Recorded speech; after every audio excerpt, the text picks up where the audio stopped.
কিন্তু আমার জীবনটা সুখের নয়, বহু কষ্ট আমি জীবনে করেছি।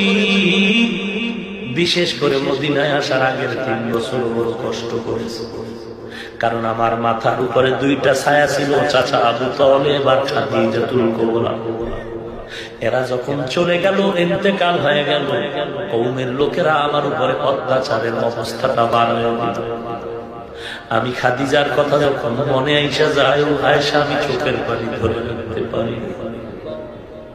কে সে খাদিজার? আয়েশা তুমি জানো, আমি একা একা জঙ্গল পেরিয়ে, পাথরের পথ পেরিয়ে হেরা পাহাড়ে উঠতাম, কেউ নাই আমার পাশে। আমি ওই পাহাড়, এখন সিঁড়ি আছে, এসি আছে, উপরে দোকান আছে, তখন তো কিছুই নাই। নবীজি বলেন, আয়েশা আমি একা একা গিয়া ওই পাহাড়ের উপর উঠা পড়তে নেমে আমি কাবার দিয়ে ফিরে আল্লাহর ঠেলা কাটাইতাম। 1 দিন 2 দিন 3 দিন 1 সপ্তাহ পর্যন্ত আমি বাড়ি যাইতাম।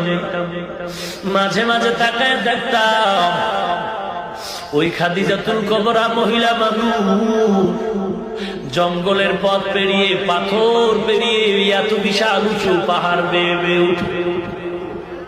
ওই আমার বিবি খাদিজা দেখতাম আমার পাশে গর্তে নেমে নাস্তা নিয়ে হাজির হয়ে গেছে।